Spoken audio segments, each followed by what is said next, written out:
tout le monde. Attendez, je vais baisser le volume. Donc voilà, je reviens avec ma vidéo.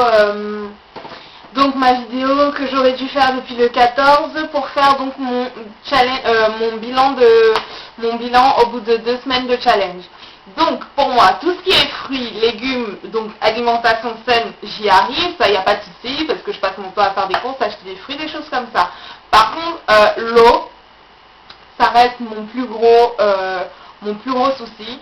Donc en ce moment j'ai utilisé donc les techniques, la technique que plusieurs personnes donc m'ont proposé, donc de prendre une petite bouteille de 500 ml, donc 50 centilitres, et de la remplir. Donc ce que je vais faire donc à compter d'aujourd'hui, c'est me fixer donc un objectif, c'est-à-dire que le matin il faut que j'en finisse une, le midi il faut que j'en finisse une, et le soir aussi il faut que j'en finisse une. Ça fera 1,5 litre d'eau par jour. Et si j'y arrive, j'essaierai d'augmenter, d'en boire 2 par jour. Voilà.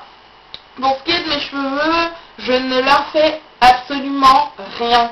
J'ai pas fait de coiffure protectrice pour l'instant à proprement parler. Les coiffures que... Là, c'est la première fois que je porte mes cheveux comme ça depuis le début du challenge. Depuis le début du challenge, la coiffure que je faisais, c'était un chignon sock-bun, comme je l'ai déjà montré dans les vidéos, dans une autre vidéo qui s'appelle chignon sock-bun. C'est-à-dire un chignon avec la chaussette qu'on met et puis on replie les pointes et tout ça. En prenant soin de mettre, donc d'hydrater mes cheveux et ensuite de mettre de l'huile après avoir mis l'eau. Donc après avoir mouillé donc avec mon vapeau, je prends de l'huile d'amande douce ou un truc comme ça et j'applique sur les pointes. C'est ce qui s'appelle seal your ends en anglais. Alors seal, en français ça se traduirait comme sécuriser. Alors je ne sais pas comment dire, mais en tout cas vous savez que l'eau et l'huile ne se mélangeant pas, ça permet donc que l'eau reste au niveau des cheveux et l'huile donc recouvre cette eau et le cheveu reste donc hydraté. Donc j'applique cette technique avant de faire mon chignon. Et ensuite je réalise le chignon et je garde ça le maximum de jours possible, voilà quoi. Là ça va faire 1 semaine que je me suis pas non plus démêlé les cheveux. Ok, donc mes cheveux se portent bien pour l'instant, je les retrouve, ils deviennent de plus en plus crépus. Je pense que j'avais dû un peu trop ils avaient dû un peu souffrir des dommages du fer à lisser. Vous savez, quand je m'étais fait un tissage ouvert et tout ça, surtout là, au niveau de là où j'avais l'arrêt au milieu.